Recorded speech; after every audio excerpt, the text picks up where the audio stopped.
welcome once again to Let's Talk Marriage. This is Pastor Larry coming to you this Wednesday afternoon with Let's Talk Marriage. All right. We're going to get right on into our program on today. Hope everyone is doing well. If you woke up this morning, you are doing well. All right. Let's get right on into our program today.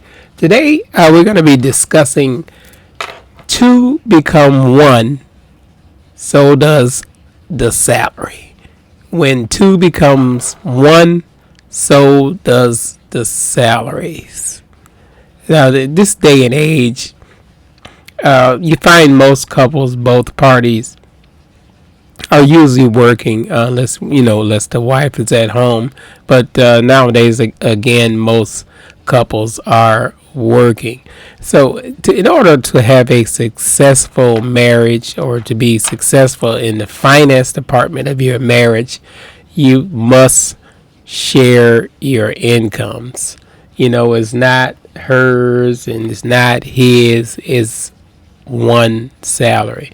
And, there was a question asked, does your spouse know what your salary is? Some people actually keep that a secret, especially like their bonuses and things like that. They keep it a secret.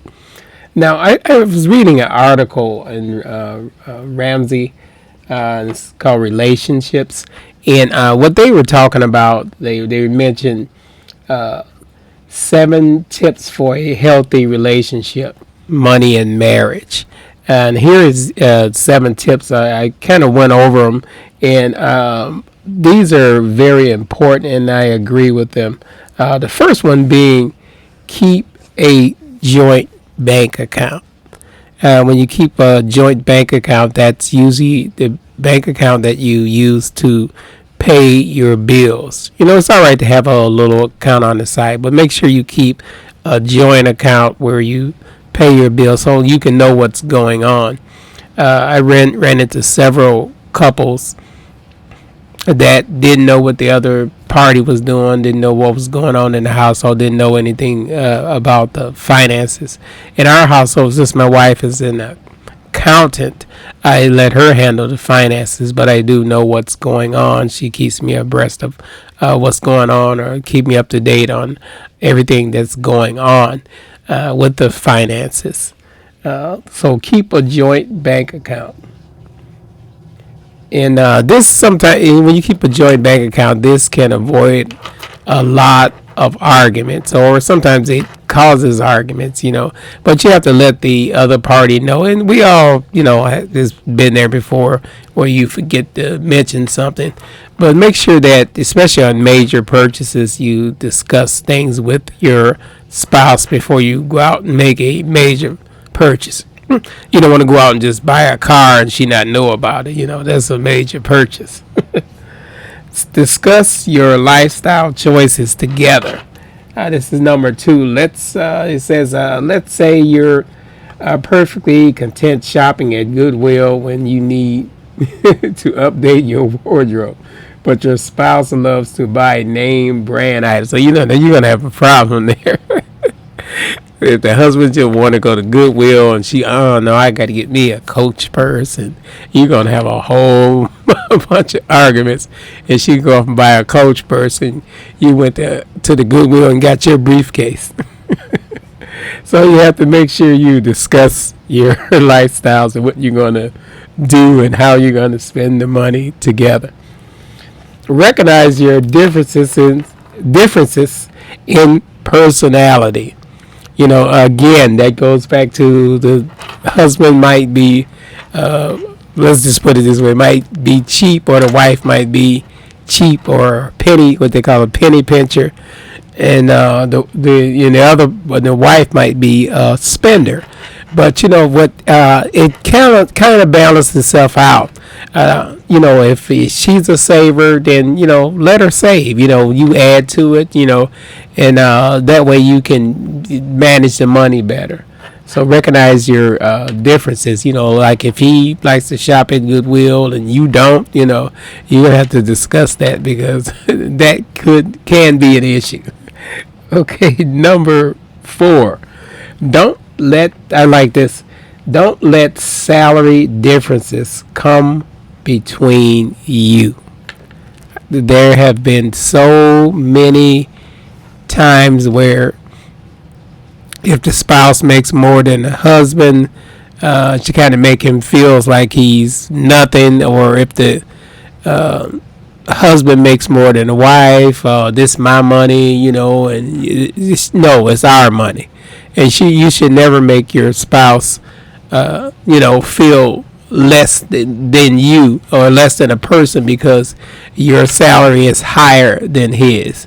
It's all together. That's how you are able to get things in life because, everybody's not going to have, both couples are not going to have perfect credit or perfect jobs.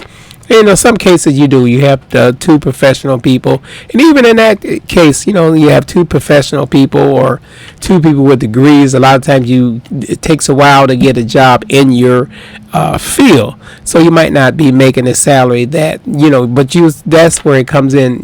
That we talk about a lot on the program is supporting each other and not belittling each other.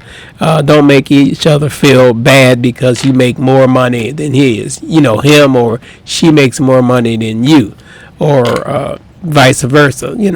So make sure that we are supporting each other in this, and don't make them feel bad or don't make her feel bad because you're making more money, because it's all one. It's all going to the same place. It's all going to secure your future together and to secure the future with your children. So make sure you support each other and not belittle each other because you make more. You might be a professional person and he might work in retail or something. You don't do things like that. To keep conflict down in a marriage, you want to make sure that you not go there, with the salary differences. Well, here it is. Number 5, keep purchases out in the open. We've all been there where you forgot to mention something or you didn't feel like you should mention something, but there's nothing wrong with that. I know my wife a lot of times when she's out shopping somewhere and she might see something, she'll call me and she'll ask, I see these shoes, I see this purse or something on sale, what do you think, should I get it? And I always say, just get it, go ahead and get it, I'm not one of those ones that go, how much it cost? Oh, we don't need that right now. No, don't you have a purse? How many shoes can you wear? I don't do that. I just say, go ahead and get it, because she deserves it. She works hard, and, she keeps the family together. She keeps everybody happy. She keeps me happy. So, so I always say, just get it, and when I'm out, if I see something that she might like, I might give her a call and ask her if she like it or not. But she's real good with that. So make sure you keep your purchases out in the open. Sometimes you might forget again, but just discuss it and don't let it escalate into a big difference or a big argument or a big disagreement. Number 6, set expectations together. When it comes to money and relationships, unmet expectations can cause a lot of conflict. The quickest way to feel unfulfilled and unsatisfied with your spouse is when you expect things to go a certain way only to find out reality is a bit different. So you have to set expectations, not meaning you just go way out and set really big expectations. Set expectations that can be met. Don't set any wild expectations. Set expectations that you both know that you can meet. Like for instance, if you're expecting, later on in your marriage to purchase a home or to purchase a new vehicle or something of that nature, or even if you're expecting to have children, that should be discussed, and that's why they say Planned Parenthood. You plan these things out. Because that is an expense when you have children, because you have to think. We had talked about this before on the program. You have to think about child care. Nowadays child care is ridiculous. So you have to think about that. And that's part of your income. That's going to be coming out of your income. So you have to make sure you have a plan for that, and set those expectations together when you want to do something, how you want to do something, set goals, and so it's nothing wrong with putting something like, for instance, for Christmas, a lot of times we want to just lose our mind at Christmas time. I don't know what, but that's how people do at Christmas time. There's nothing wrong at the beginning of the year setting up a Christmas account. A lot of banks used to offer Christmas accounts, and most of them don't have them anymore. But what you can do is you could always open a savings account and label it a Christmas account, because at most banks you can label, you open several different bank accounts. I know because I worked in banking for over 30 years. So what you can do is you can set up a savings account and label it, because you can set up as many savings accounts if you want as you want. So you can label it a Christmas account, with both your names on it, at Christmas. And then when it comes time for you to purchase your Christmas items, it'll come out of that account instead of out of your account that you pay your bills out of, and it'll be set aside for that. You can even set up a savings account for your children's college fund. You can label it college fund account. You want to, because you want to make sure you put it in the account that draws some sort of interest. Interest rates are a little higher right now, but that's how you would do that. So you won't take the funds out of the account. That way it'll come out of there. And if you set up a Christmas account or use a card specifically for that, then that way you can be paid off. Or if you use a savings account, you're not using a credit card.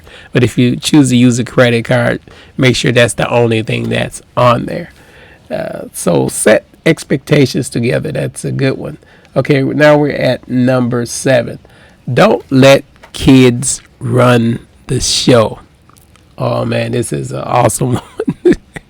Because so many times, and we've all done it, because we want our kids, especially, nowadays you want your kids to have a better life than what you have. So, the kids ask for something. You have to set limits, because sometimes you might not be able to afford it. And, especially if you have kids that are, don't get in trouble or nothing. They're very obedient. Anytime you ask them to do something, they do it. You want to make sure that you give them everything that they want. And, when they're kids like that, they really deserve anything you want. But you also have to set expectations, or set a limit. If they really want something that you can't afford, if they're of age, have them get a part-time job. Say if you get a part-time job and pay for half of it, I'll pay for half of it. And then that'll teach them how to save themselves. So don't let kids run the show. And when they're small, if there's something small, just get it. Because some parents don't get the kids anything, but who does that? But make sure that especially for our smaller kids, make sure that you don't have to get them everything that they want. So don't let them, because if you start getting them everything that you want, then when you go in the store and you decide that you're not going to get them something, then that's when you get the screaming kids and and nowadays, back in the day, you could say, "Oh, you better shut up," or you could tap them on the hand or spank them. But nowadays you can't do anything like that, because somebody else see you, they might take it a different route. That's a whole nother issue. So make sure that you don't, especially the smaller kids, when they get of age, they'll have a better understanding that they can't have everything that they want. But if it's something that they might need, or if it's something that they have been asking for a number of years, make sure that they, maybe get a job or something, or do something extra chores around the house, and and then make sure if you earn this, I'll pay half. Again, I'll pay half of it, you pay half. And that's a better way to not have your kids just get everything they want, because trust me, if you start doing that, the moment you say or you can't afford it, and you're in the store and because they don't understand, especially smaller kids, when you tell them that, oh, I can't afford that, they don't understand it. They just know that in the past, that every time they put something in the basket, you get it. So you have to draw the line on that, and not give them everything they want, because you as an adult don't get it. We don't get everything that we want as adults. We get pretty much everything we need. Everything we want is an extra. So anytime you do something extra for your children, make sure that they learn to appreciate it. And if you have one of those kids that every time you get something for them, they break it, then you have to set up some boundaries and say, hey, you're going to have to learn how to take care of your stuff. And then that way, when they get something, they'll learn to appreciate it. Even as an adult, you'll learn to appreciate it. Do you want to get the car and run it in the ground, not change the oil or nothing? You'll get the car and you'll make sure you keep it up, So when you get your own, and, and you have your own kids, you'll know exactly what to teach them. Now, these were some very very important tips for managing money in the household. And again, the question was, do you know what your spouse is earning? Either way, because some people keep that a secret, and they keep their own, account, but that's not the right thing to do. It causes a lot of conflict, and you never really get anywhere. If you want to get anywhere in this life as a couple, as a married couple, you have to share your finances, in order to build wealth together. You have to, that's a good phrase. In order to build wealth together, you have to share your finances. And when you share your finances, you'll know what's going on. There won't be any surprises where you get a foreclosed notice and you didn't know anything about it, because you didn't know anything about how the bills are done, because that's his money or that's her money. We're going to go over them again. Keep a joint bank account. Discuss your lifestyle choices together. Recognize your differences in personality. Now, I'm going to say this. Make sure that you contribute something in your household when you're a couple. If you're not working, make sure you're doing something in the household. Don't, put all the burden on one person and then expect them to take care of you. Because, we're all adults and nobody should be taking care of you. You take care of each other, and you look out for each other. Now, number 4 was, don't let salary differences come between you.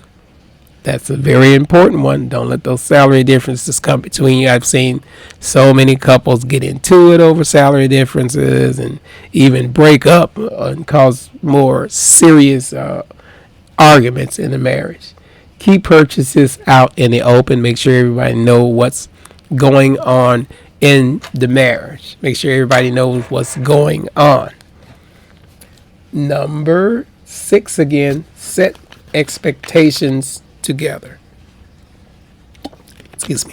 Set expectations together. And number 7 is, don't let the kids run the show. All right, this is Pastor Larry. I'm going to be signing off until we meet again with Let's Talk Marriage. Now remember that all the music that you hear on here is from an app called Whoop Triggers Plus. It's available on the Android platform as well as the Apple platform. So make sure, if you need music in your sanctuary, any kind of music or anything in your sanctuary, make sure you download Whoop Triggers Plus. It's the Pastor Larry until we meet again with Let's Talk Marriage.